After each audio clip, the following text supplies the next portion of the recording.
All right, Hare Krishna. So welcome everyone for today's program. Today is 23rd September 2024, and today we're going to Monday. All right, Monday.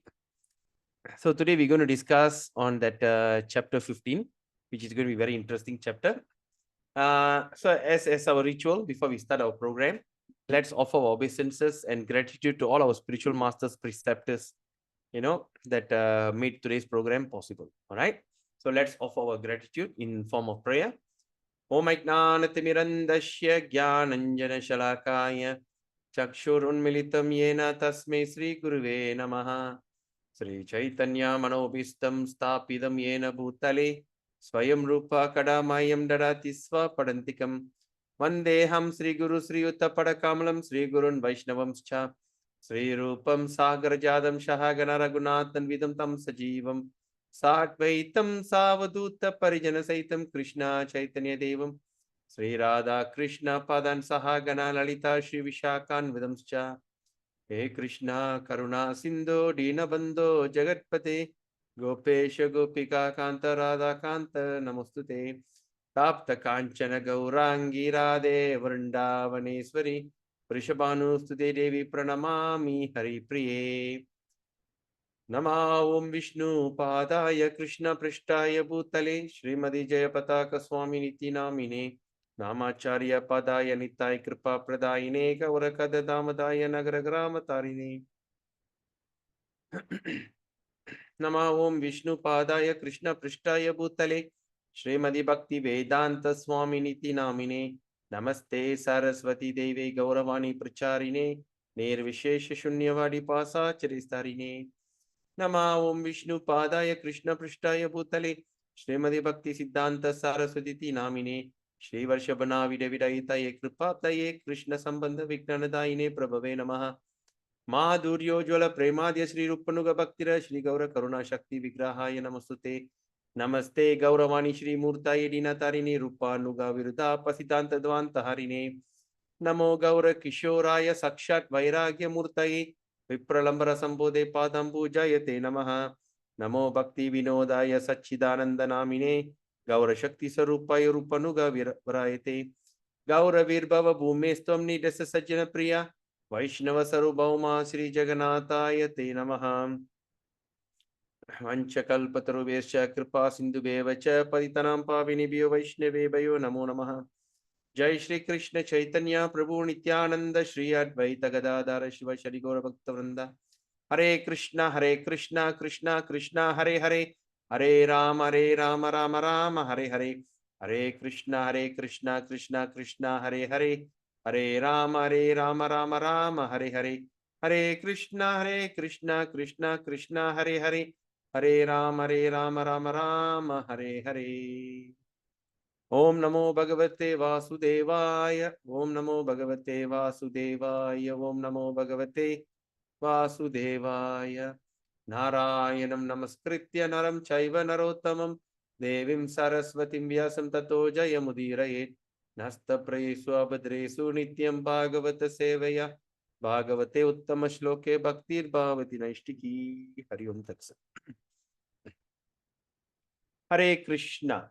So today we're going to continue our discussion on chapter 15. So the title of this chapter is the Yoga of the Supreme Person. All right. So just to recap, yesterday we discussed about that three mode of material nature. So there's embodied. Embodied means those soul which has body, which has been infused into this body, into varieties kind of bodies, right? They are under control of three mode of material nature. And what is the material nature that we discussed? Mode of goodness, mode of passion, and mode of ignorance. Okay.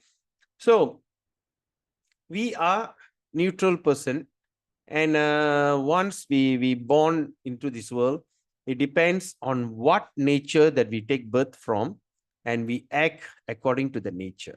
All right. Say suddenly I come out from the womb, I end up in Amazon jungle, I'll be Red Indian. At the same time, If I'm born into the family of a rich and aristocrat, I will act accordingly. So all that, our behavior, our thinking, our consciousness, all right, the way we act, the way we see things, the way we reflect, everything is all depends on the environment that we born in. Okay. So so Krishna says, so these three mode of material nature, it is very tough, very hard to overcome. Okay. In fact, we also have studied that that means the Brahmanas in the mode of goodness, the Kshatriyas are mode of goodness plus passion. The Vaishyas are what they call, they are in the mode of passion plus ignorance, and the Sudras are in ignorance. All right. So all depends on what mode that we take birth into and we act. And of course, sometimes there'll be also a mixture of modes. All right. So sometimes we take this mode and mix with other mode. Okay. So like that. Example, first thing you wake up in the morning. All right. First thing wake up, say you wake up at early in the morning, 4 o'clock, 5 o'clock in the morning. That is the mode of goodness. All right.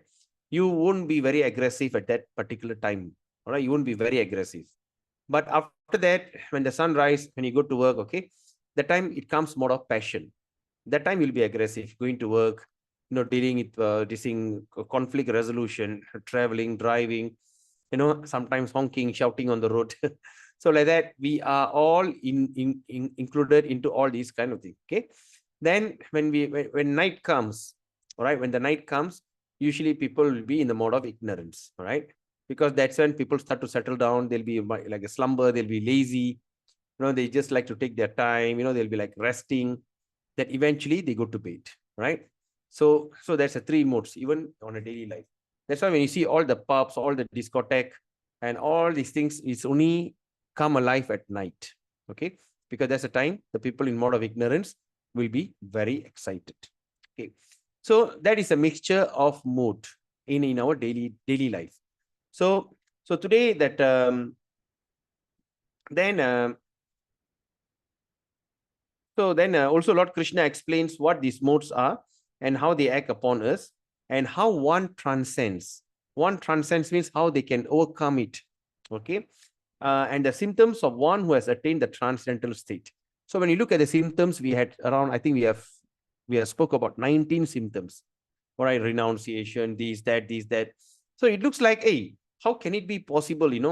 I mean, I would like to do that, but is it possible for me to do it or not? So that's when Krishna says, when person is only engaged in bhakti yoga sevate. Remember the words bhakti yoga sevati. So that means when we engage ourselves in bhakti yoga, and when we perform devotional service, right, we can easily transcend these three modes of material nature. Okay. So when we recap, we see that how that material world was created, how that Shirodakshai Vishnu entered into every atom. Then again, he was also was localized Vishnu that controls that mode of the management of the material nature, right? He who maintains. Then at the same time, what happened? He also entered into every heart and became a Paramatma. All right. And after that, Arjuna asked, how did you do that? I would like to see. That's when the Vishwarupa, okay, the universal form was shown. Then after that, Arjuna says, that's it. I can't take it anymore. Please come back to your original self. Then after that, said, what is the best way? I'm so afraid. He said, the best way to attain all this is through Bhakti Yoga. All right, that's chapter 12. Then after that, then 13, we spoke about nature, enjoyer, and consciousness. And of course, chapter 14, yesterday, we spoke about the three modes of material nature. So today, what we're going to speak on chapter 15, all right, the summary is the ultimate purpose of Vedic knowledge is to detach oneself from the entanglement of material world, okay, and to understand, okay, and to understand Lord Krishna as the Supreme Personality of Godhead. One who understands Krishna's supreme identity, surrenders unto him and enjoy in his devotional service, right? So the yoga of the Supreme Person means, yoga means, as we know, it is not the stretching exercise. Yoga, people think yoga means, I stretch my hand, stretch my leg, and that's yoga. No. Yoga means getting attached or linking yourself. Linking oneself with God is called yoga. So today we're going to discuss the yoga of the Supreme Person. What is the way that we can link ourselves to the Supreme Personality of Godhead? All right. And what according to the opinion of the Lord himself. here is not the opinion of any individual or anyone. It is the direct opinion of Krishna. So Krishna is going to show us how actually we can get it done. All right. Okay. So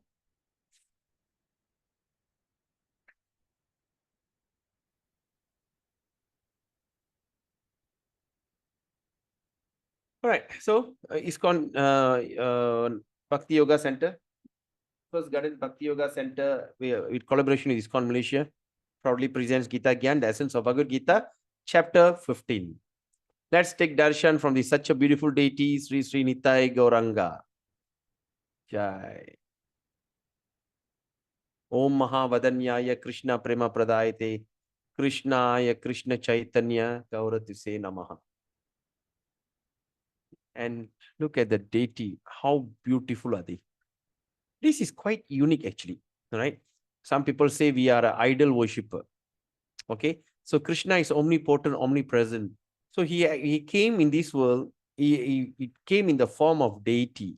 So to accept our service, right? And he reciprocates accordingly. Look at the eyes. The Krishna's eyes are called as Pundrikaksha, the lotus eye. You know, look at the merciful glance. This is Krishna Balaram. Krishna and his older brother. From this, first Krishna, then expanded as Balaram. From Balaram came Aniruddha, Pradyumna, and all this. Then came Mahavishnu. From Mahavishnu came Garbhodakshay Vishnu. From Garbhodakshay Vishnu came Kshirodakshay Vishnu. All right. So that's expansion. All right. So today we dedicate our program unto His Divine Grace, A.C. Bhaktivedanta Swami Prabhupada, founder Acharya of the International Society for Krishna Consciousness. And this program is inspired by His Holiness Jayapataka Swami Guru Maharaj. Is a governing body commission and also a spiritual master. And also I dedicate to my very dear God brother, His Grace Anadi Jagannath Prabhu of Bengaluru ISKCON Sheshadipuram, creator and brainchild of the essence of Gita program worldwide. And today I'm so happy to say that this program has already gone into Myanmar and now it's going to go into Trinidad, Tobago. All right, so this is the highlight of this Gita Mahatmya. Gita Mahatmya means the glories of Bhagavad Gita. All right. See what it says here. Abhicharot bhavang dukkhang varashapagatan chayat nopasarpati tatraiva yatra gitarchanang grihe. Right? What it says. The sorrow caused by a terrible curse. This is what almost everyone is going through. Okay. Now, everyone is somehow or other they cursed, right? They're getting cursed or they curse others. The sorrow that caused by a terrible curse or black rites. Black rites means what? Black magic. So if you think anyone is done any black magic on you, all right, can never enter the home where Gita is worshipped. So, my dear Prabhus and mothers, think about it. All right. Sometimes when we feel that we are in that terrible curse, people or sometimes people have already done black magic on us. They are so jealous of our success, jealous of all these things. All right. But here in this Gita Mahatmya, it's so clearly mentioned. All right. He says that any black rites, any kind of black magic will never enter the home where Gita is worshipped. So when we keep the Bhagavad Gita in our altar, we just pay obeisances, offer some flowers, offer some water, whatever it is, just worship. All right? These kind of black magics will never affect us. If there is any black magic was cast upon us, these kind of magics will be dissipated, will be destroyed. All right? So just imagine. That's why I say that carry your Bhagavad Gita wherever you go. Keep it in your car. Put it in your handbag. Carry it with you wherever you go. That's number one. Then, how do we worship Gita?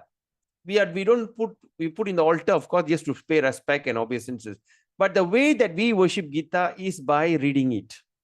We study the Gita. We worship the Gita by studying the contents. Not simply put in the altar, and in Tamil they say like putting sambrani. No. Right? Worship it by studying it. When you start to study this Gita, you start to see all these kind of black rites, black magic, whatever things will never be come upon you. Because this is the transcendental word of Krishna. There's no difference between Krishna and what he spoke. That's why I say even chant Hare Krishna. There's no difference between his knee and his name. So when you go on chanting Hare Krishna Maha Mantra and go on reading Bhagavad Gita, you start to see your life will become more sublime. You start to see that all the people that against you, you start to see the people who hates you, who already suddenly they start disappearing from your life. Right? They say, like, for instance, if you have a problem with your neighbor and your neighbor always disturb you, but when you start releasing, suddenly the neighbor will be just like, no point talking to this fellow. No, you just become invisible into their eyes. Okay, so that is how this Mahatmya is all about. All right, let's look at understanding the Gita. Today's understanding the Gita. The destination is called Sanatan Sky. What destination? That destination that we are aiming for. Sanatana sky, or in other words, eternal or spiritual sky. Okay. Yat gatva na nivartante tad dama paramang mama. In this material world, we find that everything is temporary. Yes or not? Everything in this material world is temporary. Even our relationship is temporary, our body is temporary, everything is temporary.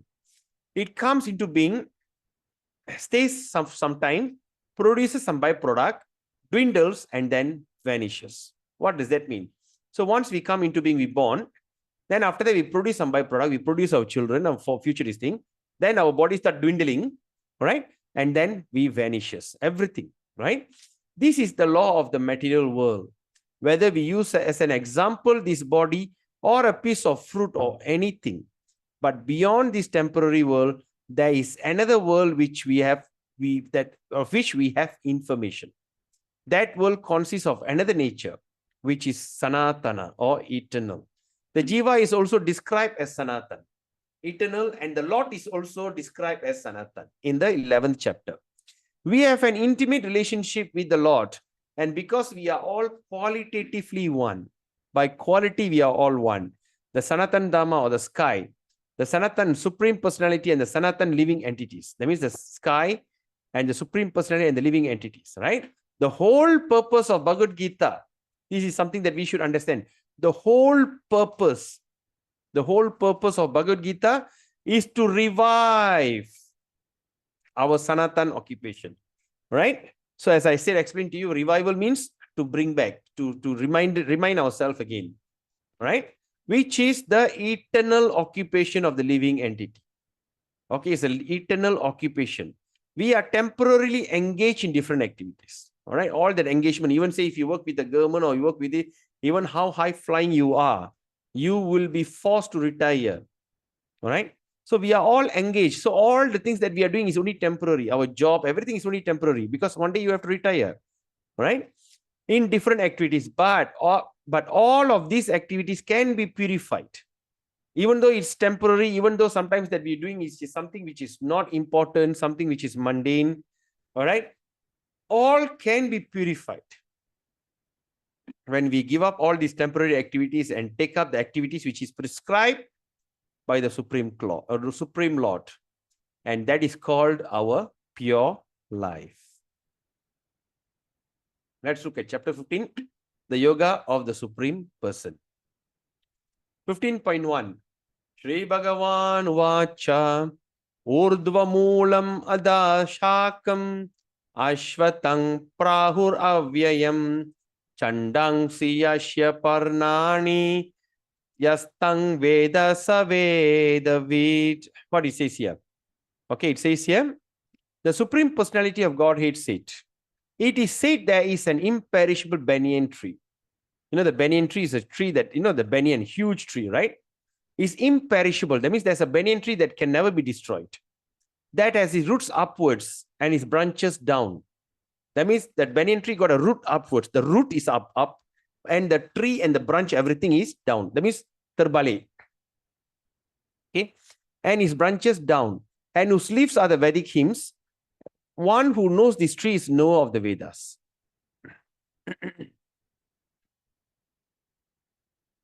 Okay. Let's see. Okay. So there's a tree.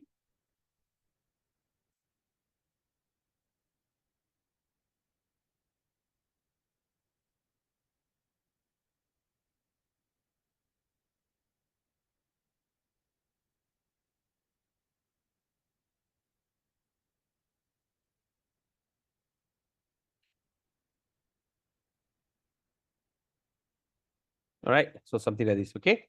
So now you see in this tree, what happened?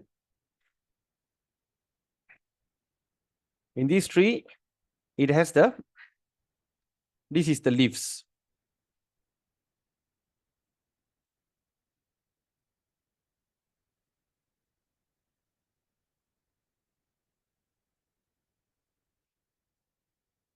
All right. And here is the root.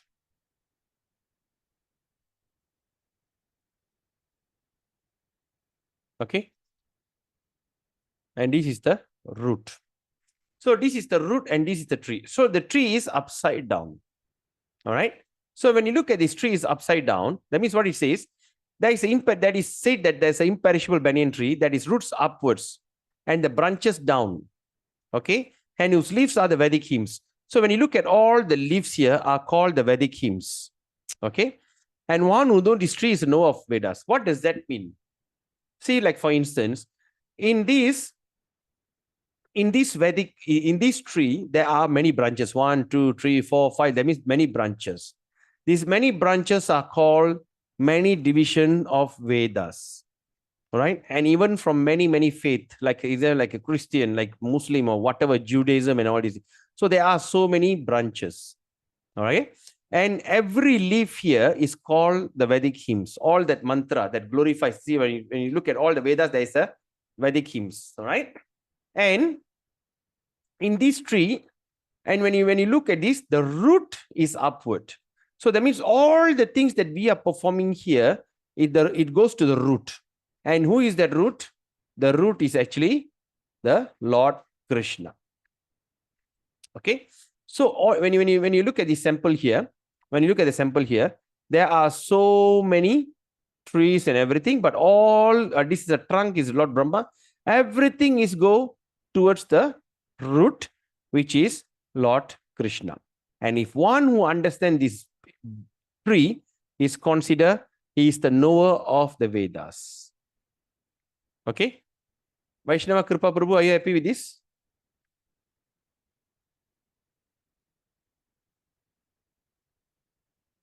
Are you there, Vaishnava Kripa Prabhu?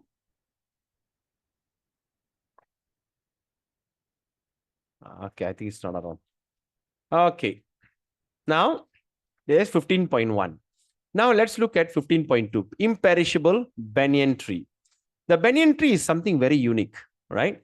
See, once it has a trunk, from there, the root will be like falling and the tree can go on living for so long, right?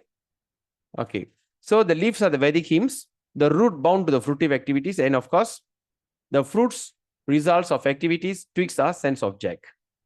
Okay.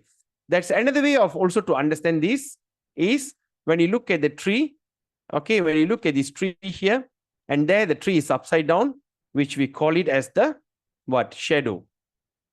Okay. So that's the thing. So here we understand the leaves are the Vedic hymns, the roots bound to the fruitive activities. All right. The fruits are results of activities. The twigs are sense objects. Branches nourished by 3 modes of material nature. Okay. As the tree is nourished by water, so the tree is nourished by the 3 modes of material nature. Sometimes we find that a tract of land is barren for want of sufficient water, and sometimes a tract is very green. Similarly, where particular modes of material nature are proportionally greater in quantity, the different species of life are manifest accordingly. All right. So it's like the. Prabhu, I take a screenshot. I have pressed the wrong button, Prabhu. Oh, I see. Okay. Yeah, no, thank you. I was following your display, Prabhu. All right. Sure. Screenshot at that time. I press some other button, Prabhu. Oh, can no problem. Sorry. So that means the tree is nourished by the fruit, okay, by the water. So the tree is nourished by the 3 modes of material nature. So like me, in other words, you see the tree is nourished by the 3 modes of material nature. Okay. The root is bound for fruitive activities. The twigs is by sense object.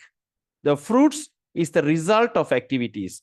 And the leaves are Vedic hymns. Okay. Now, let's look at 3 and 4.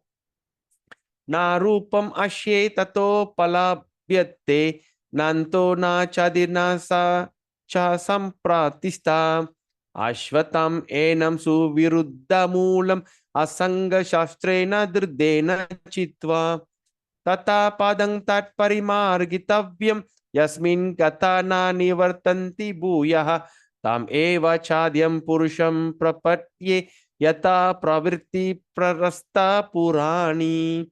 So what it says, the real form of this tree cannot be perceived in this world. All right, the real form of the tree cannot be understood in this world. No one can understand where it ends, where it begins, and where its foundation is. But with determination, one must cut down the strongly rooted tree. How? With determination.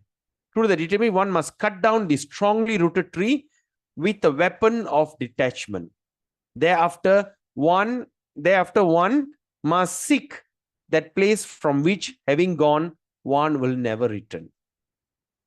Okay? And there surrender to the Supreme Personality of Godhead, and whom everything began and from whom everything is extended since time immemorial.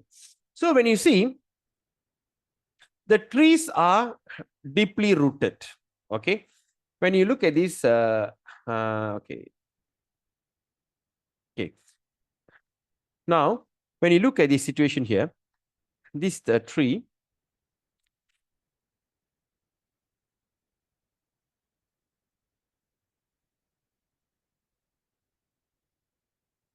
okay, this is the tree. Okay, in this tree, you can't find where the root goes. It is so deeply rooted.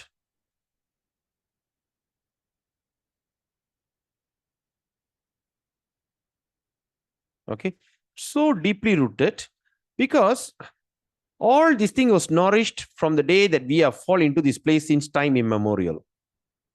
All right.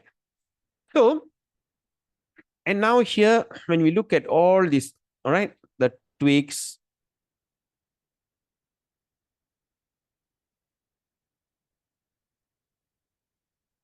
okay, so I'm just giving you this analogy for easy understanding. Okay, now, so here in this tree, there's so much of leaves, right?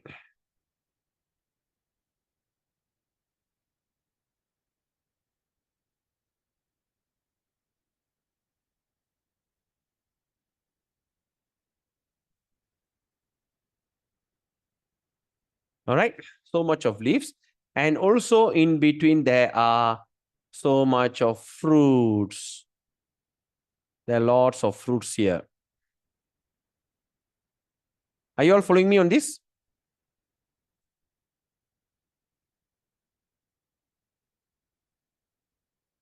Yes, Prabhu. Okay. Now, when you look at this tree here, okay, what we can understand? Number one. Okay, first thing, this tree is been strongly rooted. Strongly rooted means, that means we have been born in this, we have been passing through this material world for at least 8.4 million lifetime. Okay. Each lifetime, example, if we born, assume that we born as a tree in a deep jungle, we could have been standing in the form of a tree for at least what 20-30,000 years. You know, sometimes the trees can go that old until a lightning strike and the tree dies. All right. Then we were in the form of say like a certain living, like a turtle. All right, like turtle lives up to 300 years. Okay. So like that, we have passed through so many lifetime and we have spent so much of time in this material world. In one lifetime itself, in 8.4 million species, we have passed through ages. Like that, we have passed through so many cycles since time immemorial. So in other words, what happened? We are just like, say, a dirt. When you see a dirt, all right, then when you see a dirt or say dust or dirt or something like that, there's another dirt on it. Then there's another dirt on it. Then after some time, there's another dirt accumulate on it. So the bottom dirt will become compressed. After millions of years, the dirt which has been totally compressed will turn into carbon.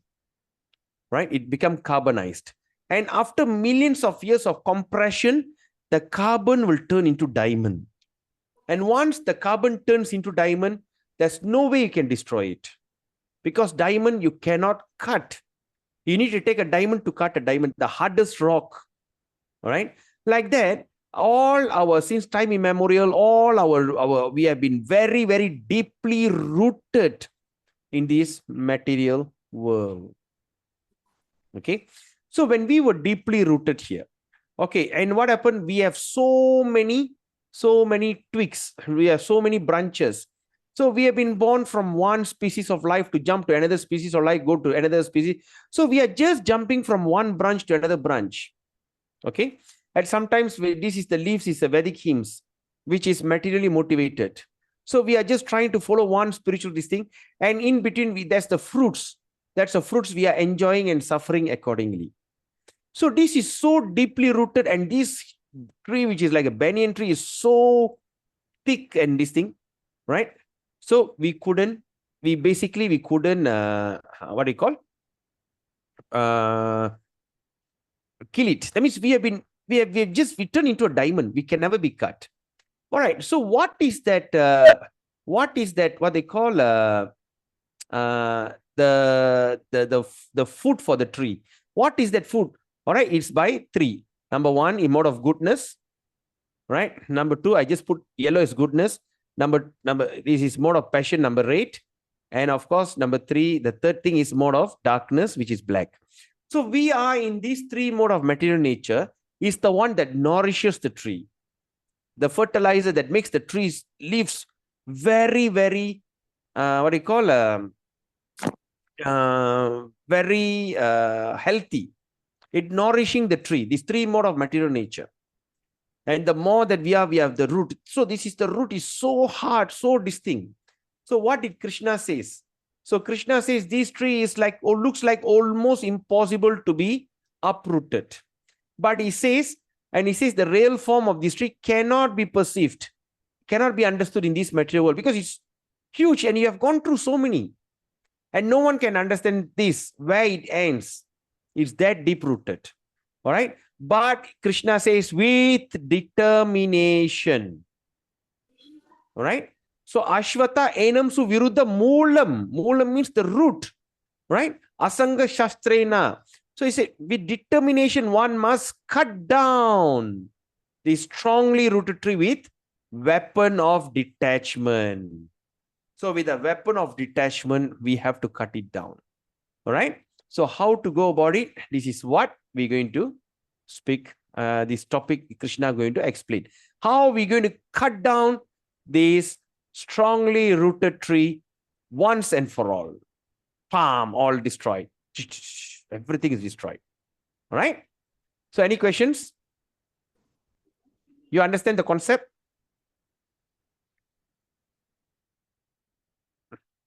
Yes, Prabhu. Okay, great. Now, all right. How do we cut down the strongly rooted tree? Okay. How do we cut down the strongly rooted tree? Number 1.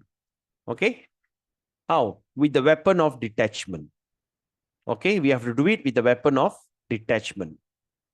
Okay. Then he says, first he says like in this, Aham Sarvasva Prabhavo. That means what Krishna says, I am the origin of everything. Therefore, to get out of this entanglement of this strong banyan tree of material life, one must surrender to Krishna. As soon as one surrenders to Krishna, one becomes detached automatically from this material extension. So why extension? It's extending. It's keep going and going and going. All right. So Aham Sarvasva Prabhavo. I am the origin of everything. So number 1, detachment from material world. Then once we become detached from this material world, we attach to spiritual world. Okay. Now, when you see that actually we are living in a kingdom of 9 holes. Our body, we got 9 holes. 2 eyes, 2 nose, that's nostril, 2 mouth, 1, 2, 3, 4, 5, 6, 7, anus and genital, 8 and 9. So there are 9 holes in our body. And whatever that things that comes out from our body is nasty. Yes. If you dig your nose, if you say dig your nose, you take out, so smelly. You dig your ears, you smell so smelly. Anything that come from the eyes, the dirt you take out is so nasty. Even like anus, or let's say if you pass stool, is so nasty. If you pass urine, also so nasty. Anything that comes out from this body is nasty. So this body is created from this material element, which is called blood, pus, stool, and marrow. Blood and marrow.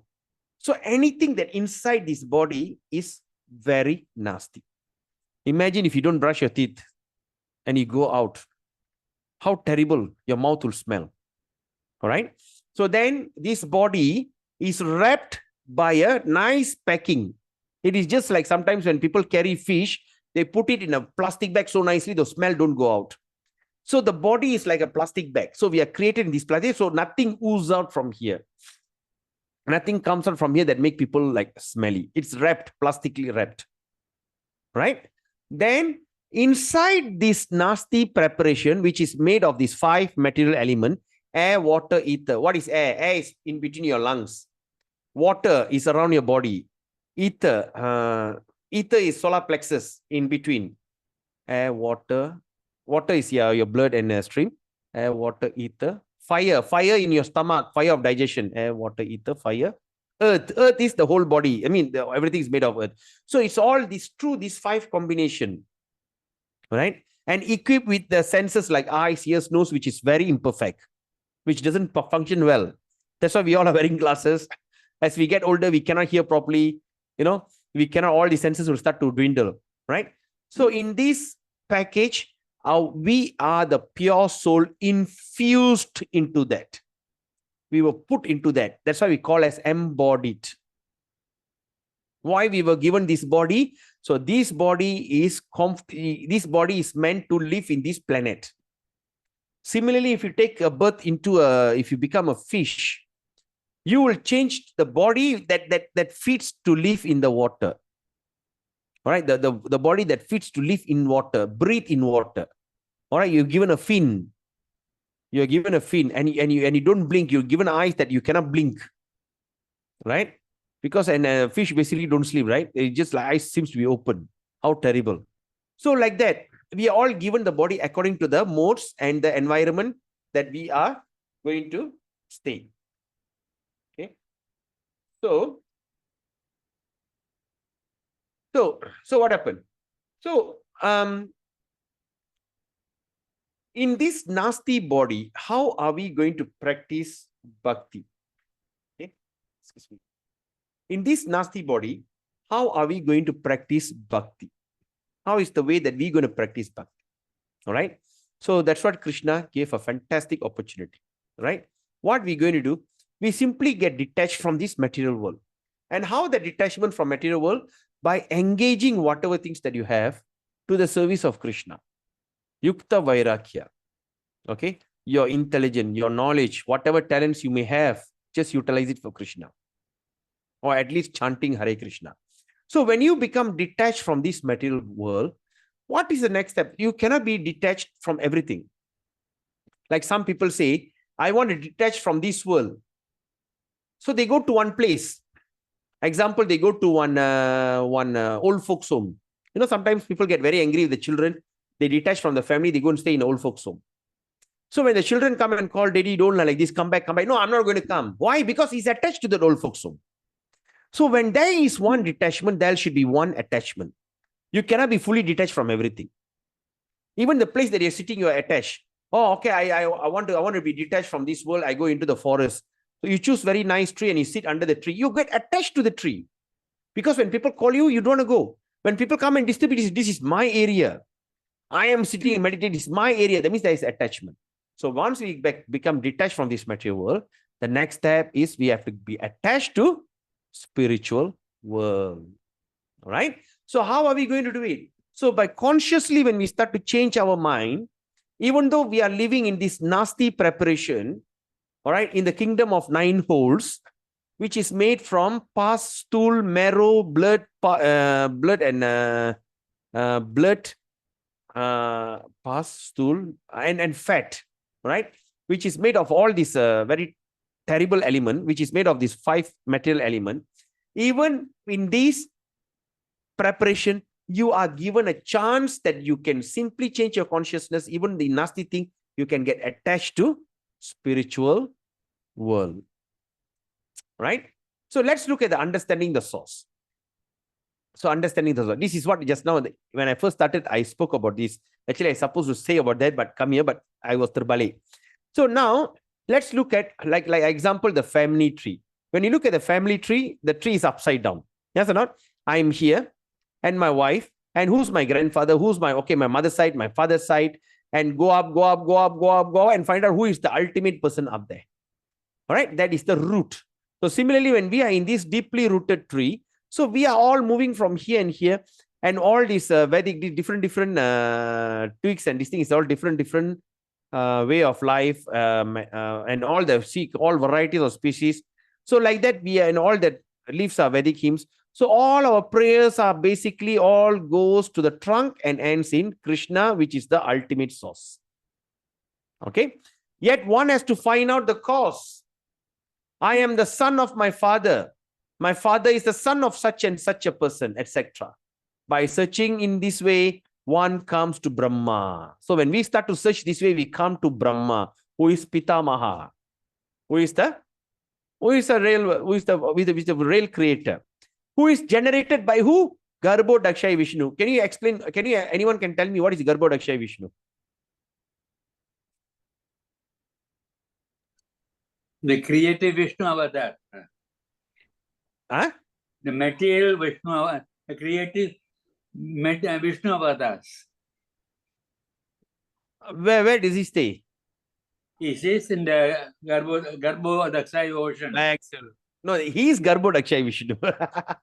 He is Garbho Dakshai Vishnu. He lives at the bottom of the universe. All right? Yes, Prabhu?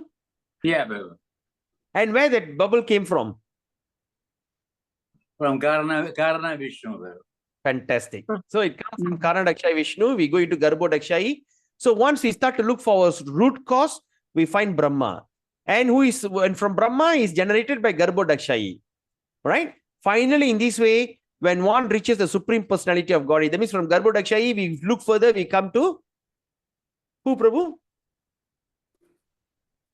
Come to Supreme Lord. Karana Dakshai. No, we look for, we come to Karana Dakshai. Yes, who said that? Oh, very good. Shanti Mataji. Fantastic. So we come to Karana Dakshai Vishnu. Then after from Karana Dakshai Vishnu, we look further, we come to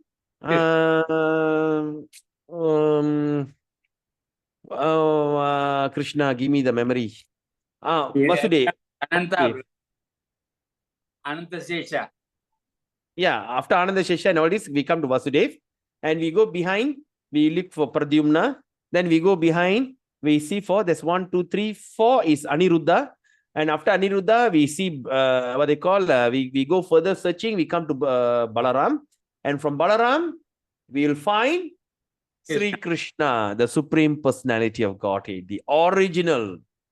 Iti Chamsa Kalapumsa Krishna Stu Bhagavan Swayam. Srimad Bhagavatam declares that. Even there is so many avatars. But the Swayam Bhagavan, the original personality of Godhead is Sri Krishna. All right? So like that, finally, in this way, when one reaches the Supreme Personality of Godhead, that is the end of research work. One has to search out that origin. One has to search out of Supreme Personality of Godhead. Then by understanding, one becomes gradually detached. So when we understand that, what we need to do, we start to gradually detach from this false reflection. Right? The false reflection. What does it mean, false reflection? When I go and see myself in the mirror, I see myself, now I'm seeing my face in the video. All these are false reflection. Right? Because this is not my original self. All right? Of reality. And by knowledge, one can cut off the connection and actually become situated in the real tree. So you come out from this, you come out from this tree, then eventually you go to this real tree. All right. From here, you go search, like that. Just like how we start to search our hierarchy. Right. So I'm here, my wife is here, my children, my father's side, this is my father's side, this is my mother's side. No, my father's side came from this side, my mother's side came from that side, and who is the guy? Search, end up where, which part of India we came from. And from there we search, then eventually we come to Brahma. Then from Brahma search, we come to Garbhodakshaya Vishnu. Then from Garbhodakshaya we search, we come to Karanadakshaya Vishnu. From Karana, we come to Narayana. Then from there we search, we come to what is that? The word is not coming into my mouth. Vasudeva. So from Vasudeva, then we go back. Then we go to Aniruddha, Pradyumna, Aniruddha. Then blah, blah, blah. Then we come to Balaram. Then from Balaram we see Krishna. That is how. All right. That's when the real search starts. So Brahma. All right. So there was a story. There was a story once that okay, Brahma came to meet Krishna. Okay, so he came to see Krishna. You know why? When we read this 10th canto, Srimad Bhagavatam, there's a story where everybody knows Narayana Vishnu going to take avatar. He's going to take a form to destroy Kamsa, but they don't know where and they don't know how.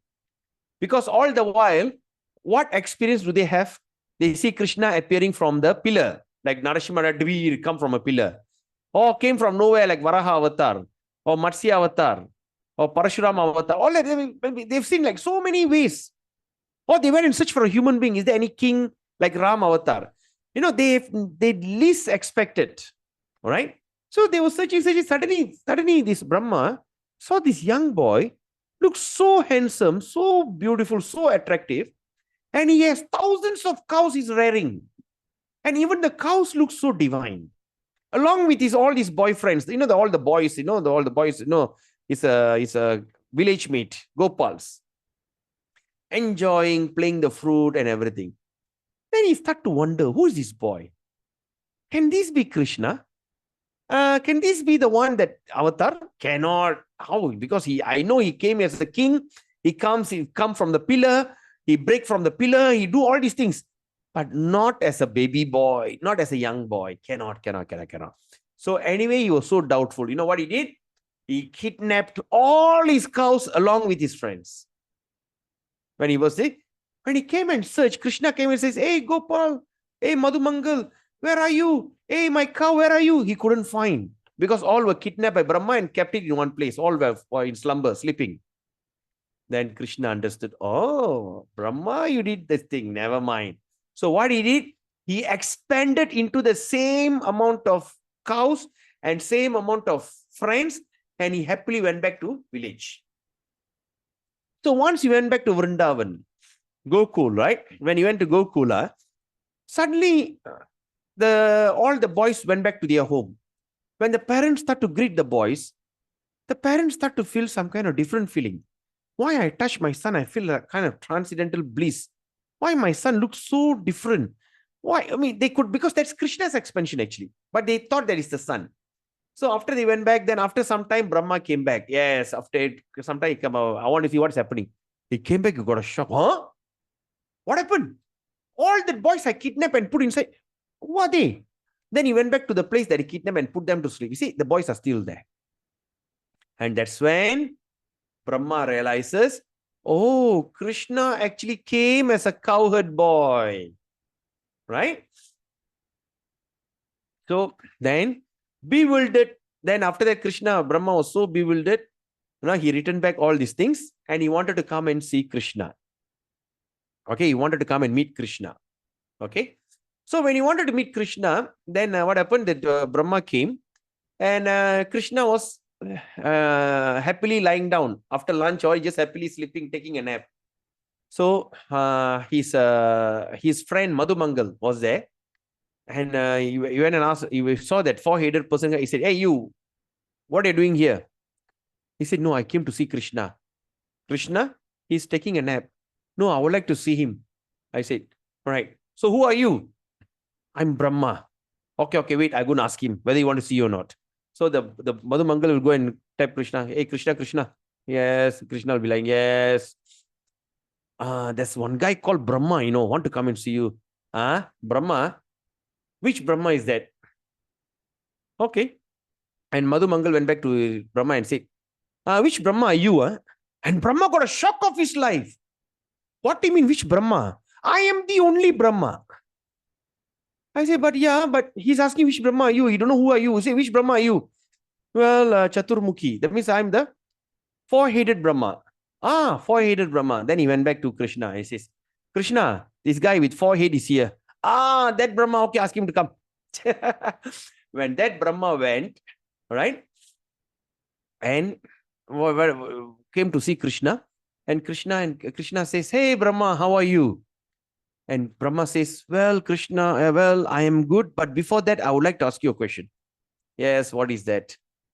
When your friend came, he asked which Brahma. What do you mean by that question? What do you mean by that question? I'm the one and only Brahma. Can't you recognize me? And you ask which Brahma. What does it mean? I don't understand. How can I understand that? Then Krishna, what they call, Krishna says, really? He just did like that. All the Brahmas from all the universes, because when you talk about a lot of bubbles, right? Millions and billions of bubbles, all the Brahmas from all the universe start to come and appearing there. One with 10 head, one is 100 head, one Brahma with millions of head. There's so many headed Brahma came, unlimited, right? When he sees, he was so bewildered to see other Brahmas with more number of heads, right? And that's when Brahma, and the best part is in Srimad Bhagavatam, it described when all the Brahma and also Lord Shiva, all both will appear, when all of them start to pay obeisances, the helmet will make sound. Ding dong, ding dong. It makes such a big sound. Can you just imagine when all the Brahmas are trying to fall and want to pay obeisances to Krishna, the helmets start to bang among each other and start to create so much of sound, right? Then after that, Brahma realizes, I'm not the only one, right?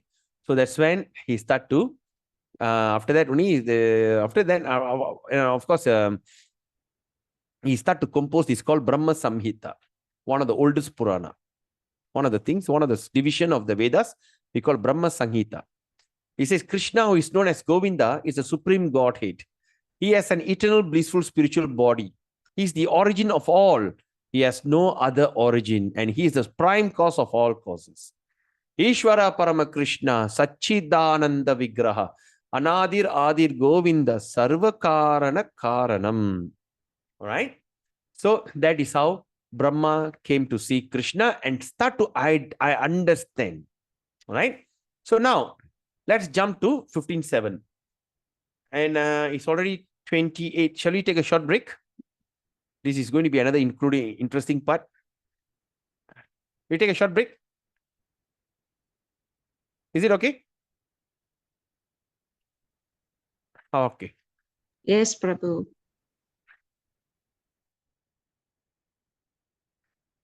All right. So now it's 28. Just take 2 minutes because it's going to be very interesting.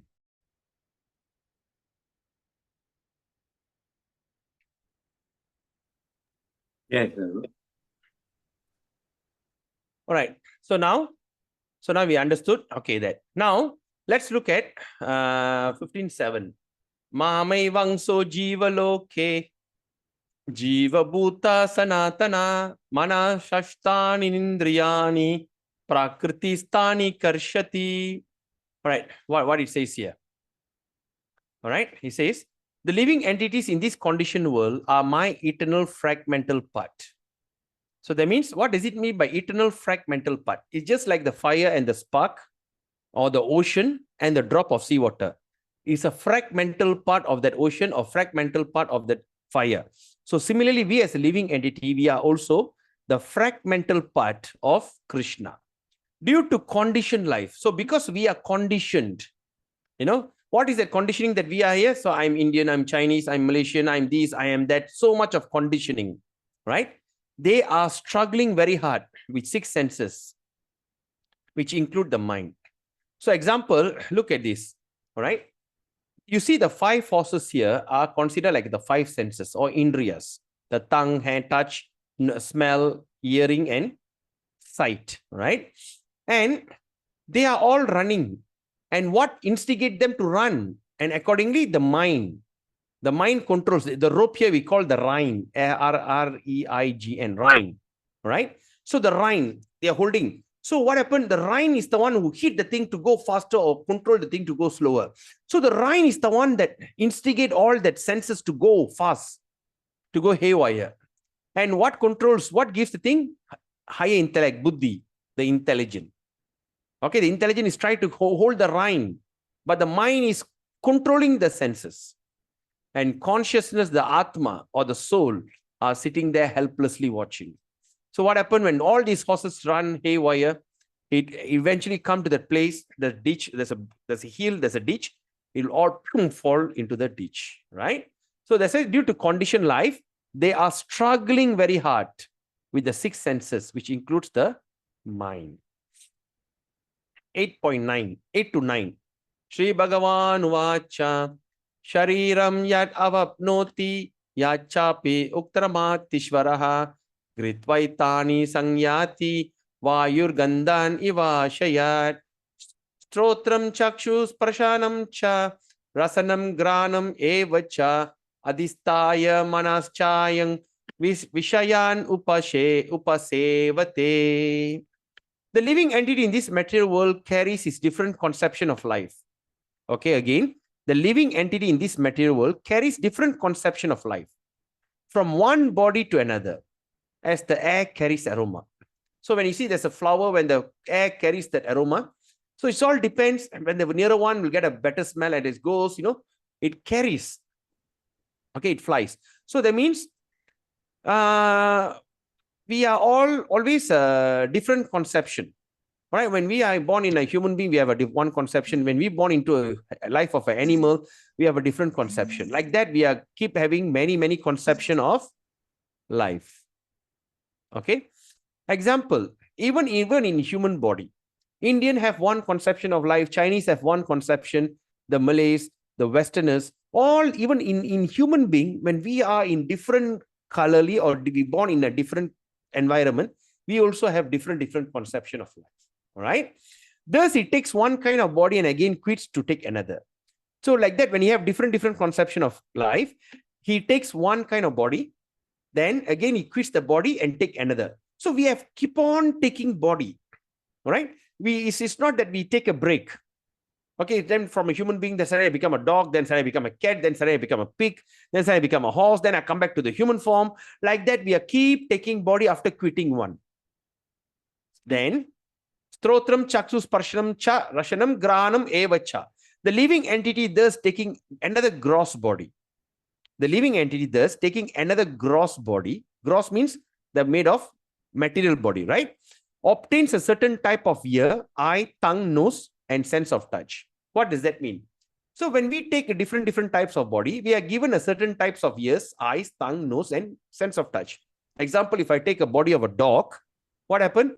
I got a different kind of ears, right? I got a different kind of eyes. I got a different kind of tongue. The tongue will be hanging so far, this thing. And I got a different type of nose. And also I've got a different type of sense of touch. So like that, different species, they have different ways of doing this. All right. Which are grouped about the mind. All these things grouped in that mind, but the mind will change, will change accordingly. He thus enjoy a particular set of sense object, and thus in any type of body, he enjoys certain type of this thing. So sense object means, say for instance, as I said, when we love to eat, we are foodie, we eat everything that runs, flies, swims, and everything. We go around, eat, we just keep on eating and eating and eating. And next month, when we take a form of a pig, all right, we enjoy a particular set. That means we enjoy the tongue, which is tongue and the nose, where we find the stool is more fragrant and the stool is more tastier. So like that, all right? So he just enjoys a particular set of sense object. All right? So now when you look at this example, the one who loves to eat a lot of meat, he just loves to eat meat. Okay, he take a birth of a tiger or carnivore animal. The person who loves to eat everything, anything, whack, he take a form of a pig. The person who are so slumber, so lazy, they like to sleep, they just want to be so dull, they'll take a form of a bear because the bear hibernates, right? But at the same time, a person who loves to show their body, right? They like to strip nude. Or like actresses. The actresses nowadays, when you see, they have to all come up with a skimpy dress and want to show their body. So once Krishna says, well, since you like to show your body, why not you become a tree? So these are the people, next birth, they become a tree. They stand naked for ages. In other words, if the living entity adulterates his consciousness, that means if living entity adulterates means when he pollutes his consciousness with the quality of cats and dogs, in his next life, he get cat and dog body and enjoys. Bhagavad Gita 15.9 purport, right? So like that, we fall from a human form, we go back to the animal, then go until we go to the lowest abominable species of life, and suddenly we are lucky, we get back to the human form. If we still not taking a repair, we still not planning to change, we still go back to that animal kingdom. 12 and 13. Yat Yadatitya gatang tejo jagad basayate kilam yat chandramasi yak chakno tat tejo viddimamakam gam avishya cha bhutani dharayamyaham ojasa pushnami chaushadi sarva somo bhutva rasatmaka.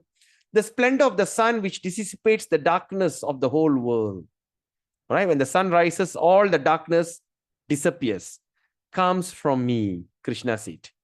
And the splendor of the moon and the splendor of fire are also from me. I enter into each planet, and by my energy, they stay in orbit. I enter into everywhere, they stay in orbit. I become the moon and thereby supply the juice of life to all vegetables. Imagine 5,000 years ago, they're talking about orbit. How the planets are floating in their particular orbit, right? And I become the moon. That means when you see the full moon the moon is required so that it creates the juice of growth in all vegetables, right? They need moon, right? So like this. So example, so Krishna says, I enter into all planets. Everything is working, everything is moving by my arrangement. That is why sometimes when we believe in astrological chart, and that astrological chart is basically the 9 planets which is floating, that the one that nearest to the earth, that affects. What is that astrological chart? Say like for instance, when a person born, he born into certain gravity. So when the person born in this gravity, this particular nakshatra, he will have the character of that nakshatra, but by the effect of all the other things. So whenever the planet goes further, he becomes dull. Whenever a planet comes nearer, he becomes active. So something like that. So there's nothing very serious or there's nothing this thing. But sometimes they say, when you have all these problems, you should go and pray. You should go and do this ritual and all these things. Imagine that planet is simply doing the job. And by you going and doing this kind of ritual, how the thing is actually going to help you? It doesn't make sense, right? Okay, we are just picking based on Bhagavad Gita. I'm not speculating. The question is, how can they really help you? Maybe some or other they can pacify you. Okay, like for instance, sometimes when the judge impose a punishment, right? Say like for instance, like a poor man go and steal a tin of Milo or packet of Milo, right? So when a poor lady or poor man go and steal a packet of Milo and get caught, right? And the lady is pleading, oh, judge, please don't punish me. My child is in hunger. I don't have a choice. I don't have money. I need to feed. I don't know what to do. If I don't give this milk, my child going to suffer. As a mother, I just helpless, begging the judge. But the judge, deep in his heart, I'm so sorry, my dear. I'm so sorry. But as a judge, I have to punish you. Therefore, you are sentenced to a month jail. Tongue. But deep in the judge's heart, he feels so sad that he made that he was set in an awkward position. But he don't have a choice. He has to impose punishment because technically theft is wrong. When you steal, you have to be punished. But the mother is begging. Say the lady, the judge is a mother. What the judge says, never mind, la, tell the shopkeeper, never mind, la, no need to impose charge. I pay the milk. You don't tare bale your case. She cannot say that. She has to helplessly. So similarly, when you are imposed in this kind of trouble, when you go to this planet and start to cry, oh dear moon, oh dear Surya, please don't torture me and all these things, they only can feel bad for you. But can they remove that pain? They can't. So the astrological stuff, it is only to one certain level. But all these things can be nullified if Krishna says so. Because Krishna, he says, I enter into every planet. All planets are under my rule. So when you go on chanting Hare Krishna, Krishna Krishna, Hare Hare, Hare Rama, Rama Rama, Hare Hare, and go on reading and studying Bhagavad Gita, all right? The planets have no choice. They are somehow or other, because they know, just like how when Yamaraj, I think that day we spoke about Ajamila story, right? Such a sinful man who had taken, the Yamadutas came to take him to hell. But suddenly he called upon the son, his son Narayana, suddenly the Lord, Vishnu Dutas came. And they stopped that Yamaraj, the Lord of Death. He says, stop! You don't take him. The superintendent, the constable came to arrest the soul. He said, don't stop. Then the constable went back to Yamaraj and says, hey, why? What is this? What's happening? Such a sinful man, I want to take him to you, take to hell. But suddenly the constable of Lord Vishnu came and stopped us. It doesn't make sense. And that's when Yamaraj, the Lord of Death in hell, told, who are the people that you do not go near? He says, those who have tilak, the form of tilak on their forehead, those who have kanti mala, the tulsi mala on the neck, those who chant Hare Krishna, those who worship Tulasi, don't go near them. You all understand? Exactly. So we have this kind of immunity. That's why we keep saying, that say the most fortunate one will be sitting here and listening to Bhagavad Gita. The most fortunate one will be thinking about chanting the holy name. And the most fortunate one are somehow rather attracted to Gita and the holy name. It's not a Manushyanam Sahasresu. There are thousands and thousands of human beings out there. Not everyone given this task or opportunity. It's the rare opportunity that we are having. Right? So think about it. 14. He says, Krishna continues, he says, Ahang Vaishvanaro Bhutva Praninam Deham Ashrita Pranapana Samayukta Pachami Annam Chaturvidam. Pachami Annam, food, Chaturvidam. I am the fire of digestion in the body of living entity. So Krishna says, I am the fire. All right? And I join with the air of life, outgoing and incoming, to digest the 4 kinds of food stuff.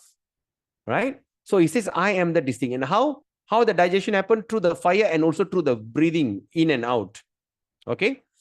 And 15, Krishna says, Sarvasya chaham hirdi sanivishto matta smriti jnanam apohanam cha vedescha sarver aham eva vedyo vedanta krit veda vid eva chaham. I am seated in everyone's heart. Krishna says, I am seated in everyone's heart. And from me comes remembrance, knowledge, and forgetfulness. By all the Vedas, I am to be known. Yes, this is Vedas.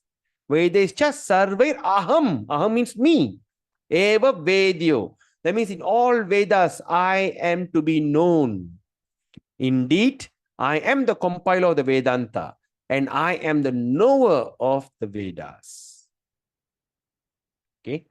18, Krishna says, Yasmat sharam atitoham aksharat apichotama atosmi loke vedecha pratita purushottama. What Krishna says, because I am transcendental, all right, or spiritual, beyond both the fallible and infallible, and because I am the greatest, I am celebrated both in the world and in the Vedas as the supreme person. Atosmi loke. Loke means the entire world.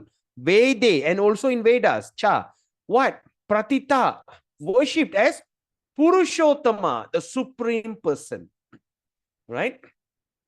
As the supreme person. And in 19, he continues, Yo mam eva asammudo janati purushottamam sa sarva vid bhajati mang sarva bhavena bharata. And Krishna, this is very important. Whoever knows me as the supreme personality of Godhead. Think about it. Yo mam eva asammudo. All right? What? Janati Purushottama. That means the supreme Godhead, who knows me as Purushottama, without doubting. Okay? Is the knower of everything. Sa sarvat. Sarva means everything. With. Sarva vidhi. Bhajati mam. Sarva vidhi. In Tamil we call her vittai. Sarva vittai. Vidhi. Vidhi means knowledge, right? Vidhi. Right? So sarva vidhi. That means he's the knower of everything. If you just know Krishna as a supreme and you don't doubt it, it's considered that you know everything. And after that, he says, Sarvavit Bhajati Mam. Then Bhajati. Bhajati means worship. Who? Mam. Mam means me. That means he therefore engages himself in full devotional service to me. O son of Bharata. Okay. Sarva Bhavena Bharata. O son of Bharata. If whoever knows me as the supreme personality of Godhead without doubting is the knower of everything, he therefore engage himself in full devotional service to me. 20. Iti guhya tamang shastram idam uktam maya naga etad buddhva buddhiman shat kritta krityascha bharata. This is the most confidential part of the Vedic scripture. Can you imagine? Krishna says, Iti guhya. Guhya means secret. Iti means this or this. Right? This guhya. Tamam shastram. It is the most confidential in all Shastra, all Vedas. Right? O sinless one. And it is disclosed now by me. Idam uktum maya naga. And etad buddhva. This knowledge, buddhva means knowledge, buddhi, knowledge. And who? Buddhiman, the intellectual one. So that means it says, and it is disclosed now by me. And whoever understands this will become wise. Okay, buddhva means understand. And become buddhiman, buddhisali, buddhiman, will become wise. And kritta, karya krita. Krita means activity. Krityas, cha bharata. Kritya, activity. Krityas means perfection of that activity. So, and his endeavors will know perfection. This is the most confidential part of the Vedic scriptures, O sinless one. And it is disclosed now by me. Whoever understands this will become wise. And his endeavor will know perfection. That means all that endeavor that we're going to perform, all the things that we're going to do, everything will be perfected. So with that, all these things are in, all the mysteries are all in Srimad Bhagavatam, right? 12 cantos, 18 volumes, available in all languages. If you think you need, you can tell me, I can get it for you, right? So that's all. So take the commitment. This is very important. RDC formula. Read Bhagavad Gita, distribute Bhagavad Gita and chant Hare Krishna. All right. It's very important. You work for Krishna, then you read about Krishna, then you chant your 16 rounds, you can attain perfection. All right. So with that, we open for question. Any questions, any comment? Prabhuji, you Yes. said about the animal, the tree, when you, how you will become a tree, right? When in the birth.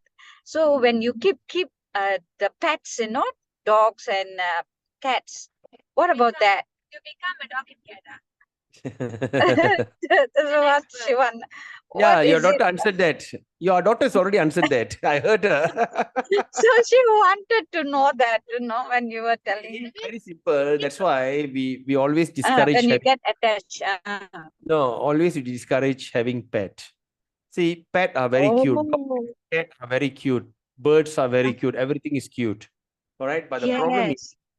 But the problem is when we become attached to it, we are asking for trouble. Say at the final moment, suddenly the dog come and stay in front of you. Oh, puppy, poop, you die, finish. You become a dog. Oh So my it's like that. God. Is it So from true? you, of course, that's what we study in Bhagavad Gita. You're asking me is true or not. Oh my At what God. conscious a person dies, that shall be his next birth. That's why pet is something which is really not encouraged. Advisable. Oh And somehow, my. especially dog, sometimes they say the preparation, when you cook something for Krishna, you're going to offer. If the dog Yeah. sees it, check it. Sorry. Oh, what? Dog? Say again. Jeep? What I'm saying is, when you cook something, when For your Krishna. preparation for Krishna, Ah. if the dog sees that preparation, you have to reject that preparation. It's considered contaminated. Do you have a dog with you? No. Because Okay, I have a lot of my cousins all having pets and dogs. So we had the idea, why don't we have one? No? Since you don't have it, don't try it. Ah. Like my children are begging me. Okay, cat. okay. My children says, no, we need cat. We want a puppy. We want a kitten. I say, we are vegetarian. What are you going to feed that fur? Oh, dog can Oh, be vegetarian. yes. No, cat can be vegetarian. I say, yeah. I said nothing doing.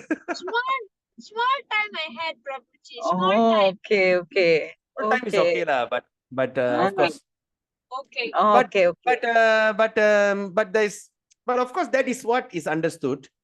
But if you dog, if you have a pet cat, don't throw it away, just let it go off. Then after that, don't keep it anymore. Yeah, we don't have. Okay, thank you. Ji. Thank you, Ji.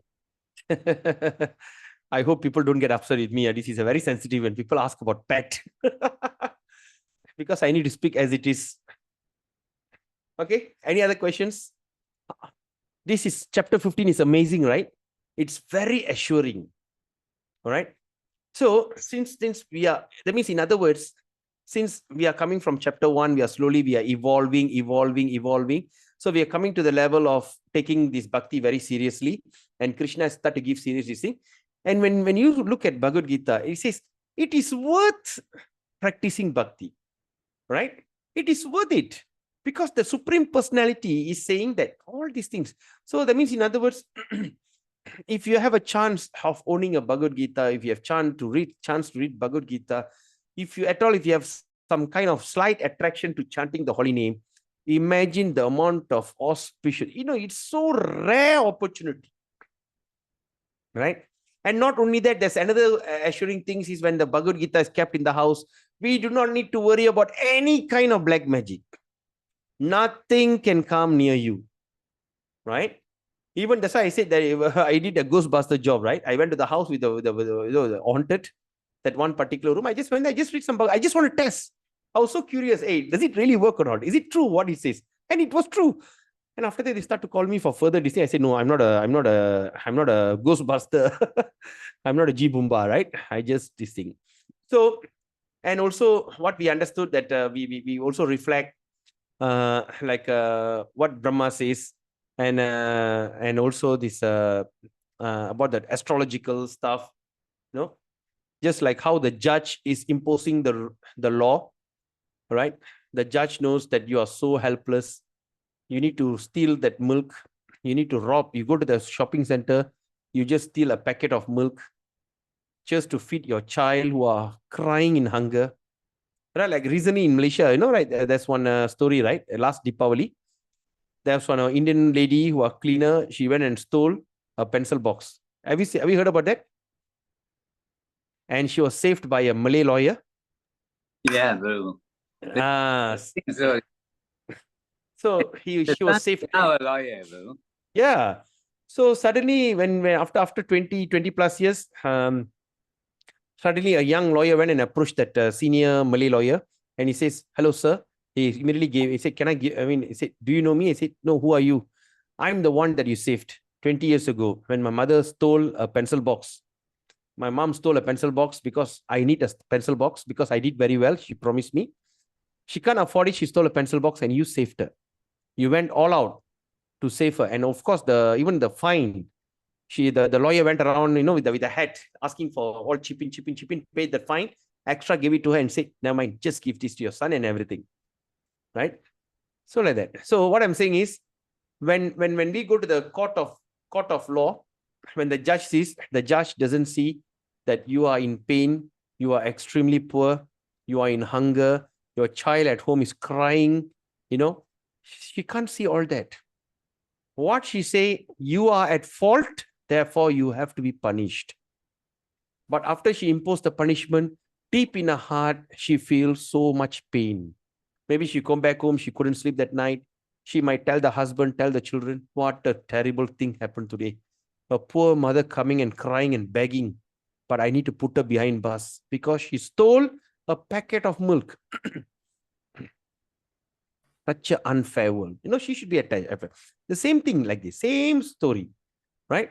When we have certain kind of situation in our astrological chart, we go back Lord Sunny, we go back Lord Surya, we go back Buddhan, Vyalan, all this astrology, they just going back, oh, Mr. Sunny, please don't torture me. I cannot take it anymore. 7.5 years, you're torturing me, Sunny. Please, Sada Sunny, please, please, please. He only can feel bad for you, but he can never change his verdict on you. Right? Just like the thing. So there's no point.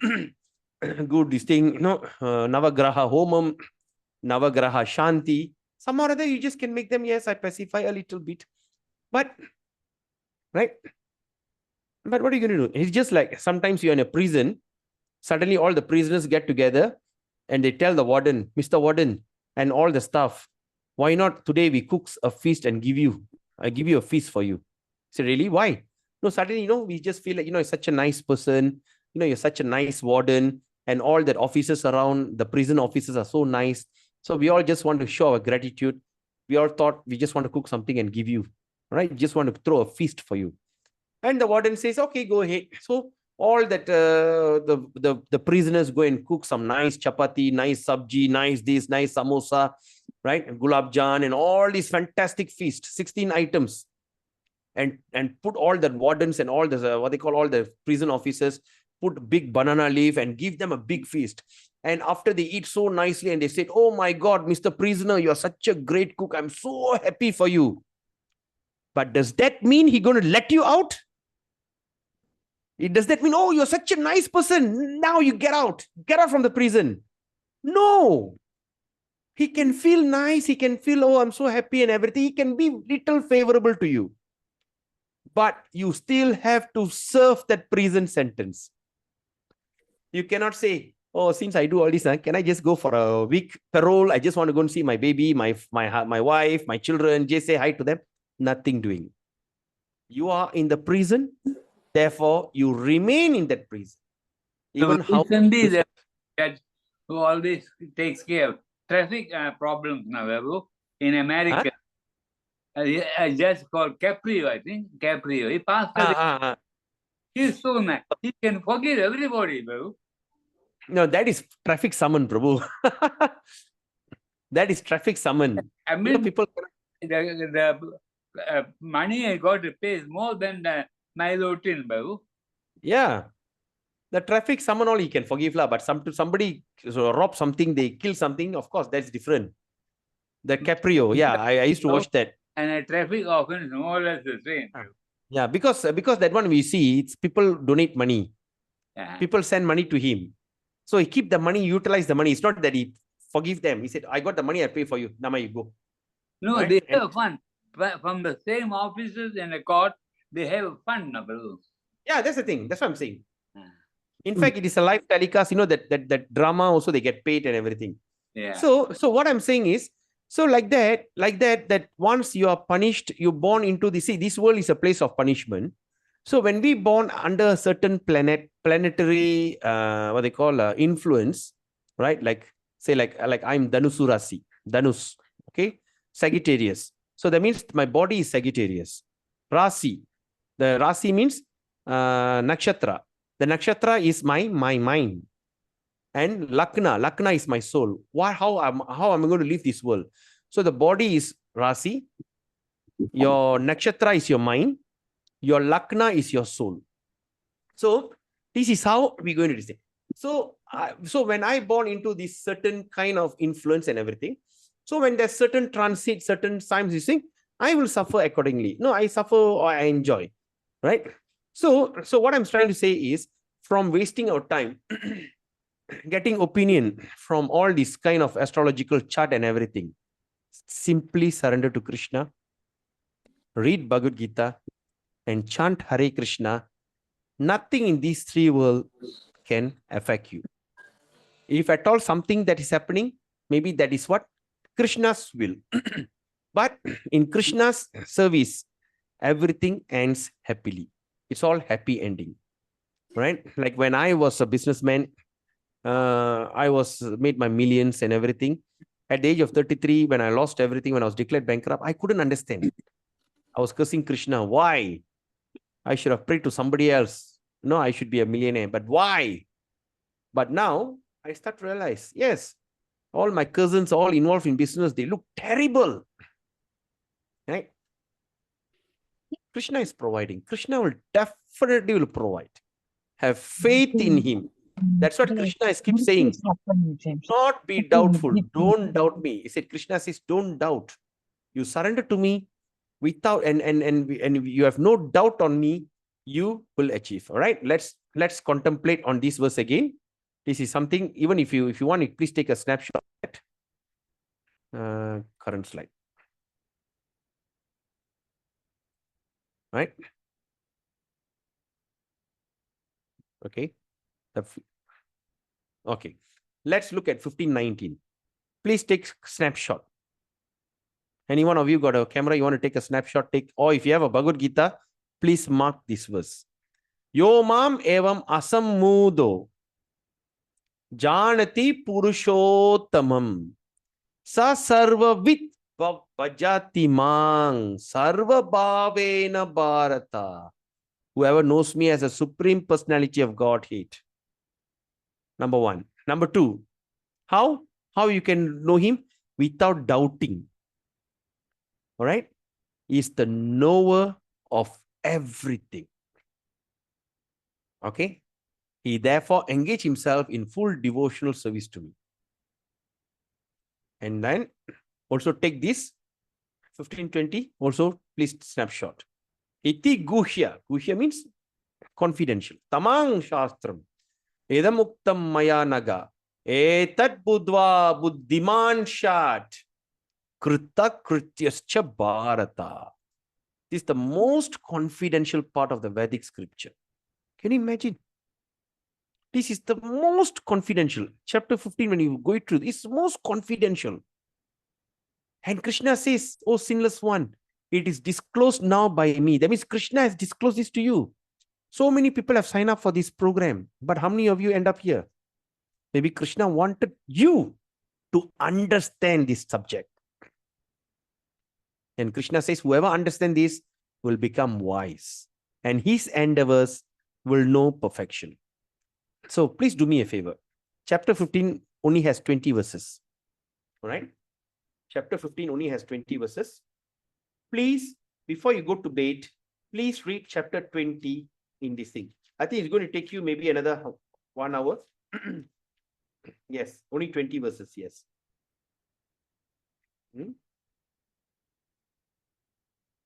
So it's only 20 verses. So before you go and hit your bed, right? Try to read these 20 verses, okay? And along with the purport, if possible, before you go to bed. Now it's 9 o'clock, 9 p.m. It's going to take you by another 1 hour. Just by 10:15, you could finish up this thing.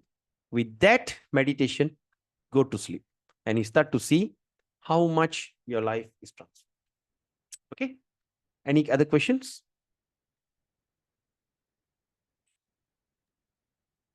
Prabhuji, so read the page, the chapter for 1 hour, and then you said meditate on that. Can you explain that? Contemplate. Think about it. Yes. So read that 15. I mean, I'm just saying 1 hour, but don't rush. Just study. Just study. Okay. No need to look at the Sanskrit or the distinct. Just look at the translation and the purport. All right. I think it's going to take you roughly 1 hour. You read through that thing, then think about it, contemplate. All right. And you will have, because this is the most confidential part.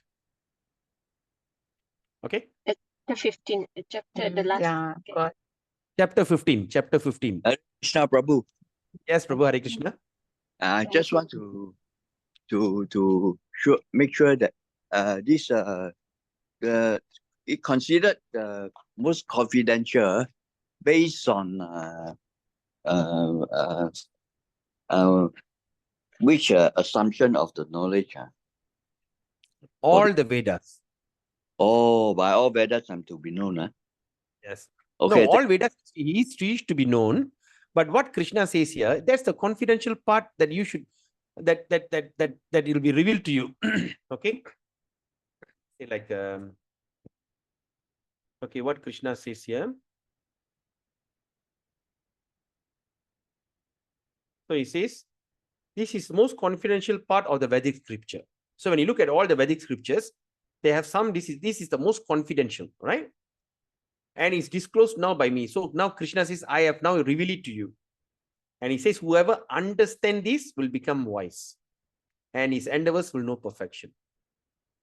So that means this is the confidential part that been hidden in all Vedas.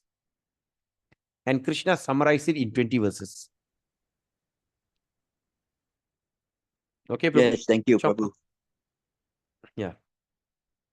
All right. So, okay, with that, we end the session. Thank you so much for your time. It is really a beautiful feeling to study Bhagavad Gita.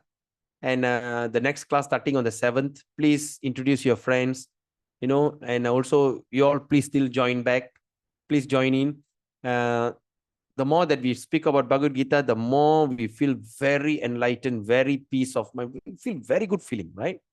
So with that, we end the session here till we meet again tomorrow for chapter 16. All right. So till then, have a beautiful day.